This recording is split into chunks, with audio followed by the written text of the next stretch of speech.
Sir का। अब हम मिलते हैं नीरज सर से। काफ़ी अनुभवी राजनीति के क्षेत्र में इनको बहुत सारी जानकारियां हैं।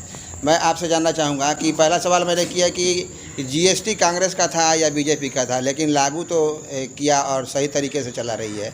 तो इससे जीएसटी से आम नागरिक को क्या फ़ायदा है या देश को क्या फ़ायदा है? सबसे पहले ये है कि जीएसटी कांग्रेस दृढ़ संकल्पित नहीं है। कांग्रेस गवर्नमेंट है जो कोई भी काम करती है, लेकिन उसका संकल्प, उसकी क्षमता उस तरह की नहीं है कि डिसीजन ले सके। और बीजेपी ने वो काम किया। काम करने के एवज में आज के डेट में आज का ग्रोथ रेट जो है, जो जीडीपी है बीजेपी का, वो 8.5% के करीब में जा रहा है, 8 पॉइंट समथिंग, ठीक है। लेकिन कांग्रेस इतने साल तक रगड़ते रह गए, लेकिन ग्रोथ रेट को नहीं बढ़ा सकी। और बीजेपी का जो संकल्प है, बीजेपी ने जो काम किया, जिससे हमारे देश को आज उसने एक ढांचा, एक स्ट्रक्चर तैयार किया। जीएसटी क्या था और कर पहले चोरी कैसे होती थी, एक सेल टैक्स अलग, कोई और टैक्स अलग, विभिन्न किस्म का टैक्स था। अब अगर 1 रुपया, राजीव गांधी ने खुद कहा था कि 100 रुपया हम देते हैं तो पब्लिक पास 10 रुपया पहुँचता है। वो टैक्स चोरी, टैक्स कटिंग किस तरह का होता था।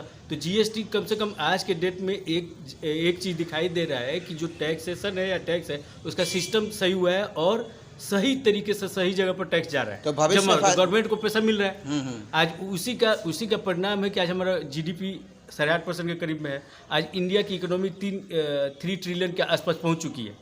तो ये है जीएसटी का फायदा। तो मोदी जी या बीजेपी ने जो किया, उसका अभी बेस बना हुआ, बेस तैयार हुआ है। इसके बाद में इसका रिजल्ट आगे आपको दिखाई देगा।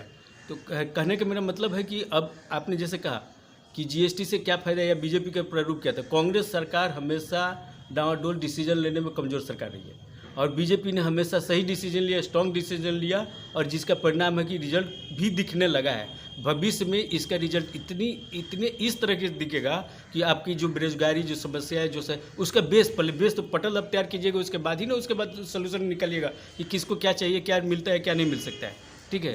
तो ये कहानी रहा है, इस तरह का रहा है जो दिख रहा है। मतलब जीएसटी से लोगों को फ़ायदा होने वाला। अब मैं जानना चाहूँगा, यहाँ तो कांग्रेस के भी लोग हैं, बीजेपी के भी लोग हैं, विश्लेषक भी एक बैठे हैं। मैं पुनः सर, मैं सबसे पहले आपसे जानना चाहूँगा कि यहाँ कांग्रेस के भी लोग हैं और बीजेपी के भी लोग हैं। तो यहाँ जीएसटी की बात हम यहाँ कर रहे हैं, तो जीएसटी से आप बताएं। एक ने कहा कि कांग्रेस की लाई हुई चीज़ें हैं, दूसरे ने कहा कि कांग्रेस कोई निर्णय लेने में चूक करती है या सही ढंग से नहीं ले पाती है, और बीजेपी वाले लोग सही ढंग से निर्णय ले पाते हैं और सही चीज़ सही दिशा में जाती है। तो ये मूल चीज़ें हैं जिनकी पार्टी वो अपने तरफ से कहेंगे। लेकिन मैं ये जानना चाहूँगा कि जीएसटी जब लागू हुआ तो जैसे प्रधानमंत्री ने कहा था कि इससे आम लोगों को भी फ़ायदा होने वाला है या देश को भी फ़ायदा होने वाला है। तो आप विश्लेषण करके ये चीज़ बताइए। जैसे कांग्रेस जो दूसरा कह रही है, बीजेपी दूसरा कह रही है, तो आपको क्या लगता है? एक आम नागरिक बन के आप ही सोचिए, तो आम नागरिक को जीएसटी से क्या फ़ायदा है या देश के राजस्व में क्या फ़ायदा होने वाला है? सबसे पहले तो मैं कनक जीवन चैनल को धन्यवाद दूंगा। धन्यवाद कि आज बहुत बढ़िया एक मुद्दा मिला जीएसटी। इसके फ़ायदे या इसका क्या नुकसान है आज के प्रदेश में, उस पर चर्चा करने के लिए उनको बहुत बहुत धन्यवाद। और जो लोग भी सब्सक्राइबर इससे जुड़े हुए हैं, जो आज सुनेंगे, उनको बहुत सारी चीज़ें मिलेगी। देखिए, पार्टी विशेष पे तो हम लोग बात नहीं करेंगे। ऐसा तो शुरुआती देखें, जैसा कि यहाँ पे कांग्रेस के कुछ कंसर्न बताया गया प्रवेश सर के द्वारा कि जीएसटी का मतलब जो आधारभूत संरचना जो था कांग्रेस के द्वारा ही दिया गया था। ये बात सत्य है, क्योंकि उस समय प्रधानमंत्री मनमोहन सिंह के द्वारा ये आइडियोलॉजी पेश किया गया था कि एक देश और एक टैक्स होना चाहिए। बिल्कुल। तो इसको तो उन्होंने रखा, लेकिन चूंकि सरकार गठबंधन की थी, अलग अलग पार्टियों का प्रेशर था जिसको सफलीभूत नहीं कर पाए। बाद में एनडीए सरकार आई और चूँकि विल पावर अच्छा था मोदी जी का, उन्होंने इसको लागू किया। इससे तो फ़ायदे ये हैं कि मान लीजिए कि जो अलग अलग टैक्सेस, जैसा सर ने बताया था कि कहीं सेल टैक्स लगता था, प्रोविंशियल टैक्स अलग लगता था, अलग अलग टैक्सों से होने की वजह से टैक्स का मार बहुत ज़्यादा हो जाता था। तो अलग अलग टैक्स के मार होने की वजह से व्यापारी वर्ग को भी इसका हानि होता था, प्लस उसमें टैक्स की चोरी के चांसेस बढ़ जाते थे। माल कुछ और आता था, टैक्स कुछ और बनता था। लेकिन जीएसटी लागू होने से फ़ायदा ये हुआ कि पूरे भारत में एक ही प्रकार का, हर जगह का ऐसा नहीं था कि अलग अलग जगहों पर अलग अलग टैक्स देना पड़ता है, टैक्स एक हो गया। दूसरी बात कि जीएसटी का कुछ अभी उतना बढ़िया तरीके से लागू नहीं हो पाया देश में। एक तो फाइनेंशियल ईयर के मिडिल में इसको लागू किया गया, पहला चीज़। दूसरा इसके साथ क्या है कि एसएमई वाले जो हैं उनको ज़्यादा टैक्स पेइंग करना पड़ता है, तीसरी चीज़ कि इसका जो भी प्रोसेस है अभी ऑनलाइन प्रोसेस है, और भारत जो कि एक विकासशील देश है, यहाँ पर अभी लोग भी उतना ऑनलाइन की तरफ नहीं गए हैं। इसमें आमूल परिवर्तन होना चाहिए भविष्य में, क्योंकि जो भी आपको टैक्स पेइंग है पूरा ऑनलाइन प्रोसेस है। तो कहने का मतलब कि विल पावर जिसका अच्छा है उसने उसको लागू किया।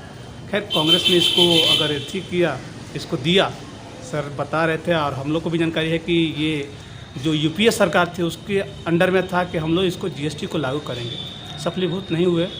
और जिन्होंने किया तो चूँकि रिगार्ड तो उसका वो श्रेय तो लेंगे। तो जीएसटी बहुत अच्छा है, इससे आम जनता को भी फ़ायदा है कि एक जगह ही टैक्स देना पड़ता है।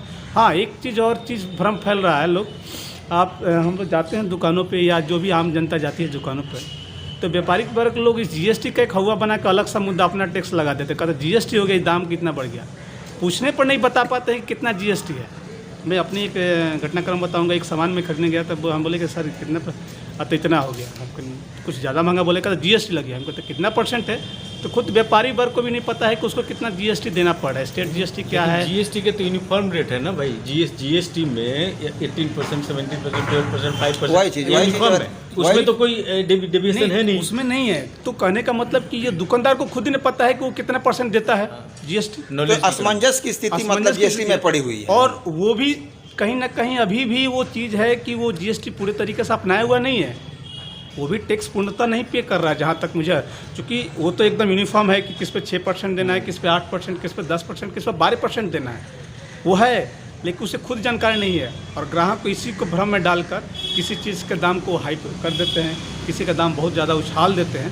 तो ये सारी चीज़ें हैं अभी। जीएसटी से मतलब आम जनता को भी फायदा है, बहुत ज़्यादा फायदा है, क्योंकि राजस्व की जो चोरी होती थी, क्योंकि देखिए जब राजस्व एक जगह आएगा, कैपिटल बहुत ज़्यादा मात्रा में सरकार के पास होता है, डेवलपमेंट हम लोग देख रहे हैं, एनएच बन रहे हैं, बहुत सारे कॉलेजेस बन रहे हैं, मल्टी स्पेशलिस्ट सुपर आपको हॉस्पिटल्स बन रहे हैं, बहुत सारे देश में विकास हो रहा है। चाहे आप एस्ट्रोनॉमी में देखिए, एस्ट्रोलॉजी वगैरह में, उसमें बहुत सारा स्पेस में बहुत ज़्यादा काम कर रहा है, तो सरकार काम कर रही है। तो मतलब सबसे बड़ी चीज़ है कि जीएसटी से अगर राजस्व आएगा तो विकास का काम होगा ही होगा। स्वाभाविक है, क्योंकि जब धन हमारे पास रहेगा, स्वाभाविक है कि मान लीजिए कि मैं घर का परिवार का और सभी सदस्य अपने आमदनी के कुछ हिस्सा हमें देंगे, तो परिवार को प्रोग्रेस करने में तो आसानी हो जाएगी। तो जीएसटी को सही ढंग से जमा किया जाए, देश को अच्छी तरीके से आमदनी हो टैक्स के द्वारा, तो देश का विकास स्वाभाविक है, और ये देखने को भी मिल रहा है। बहुत बहुत धन्यवाद मोना जी।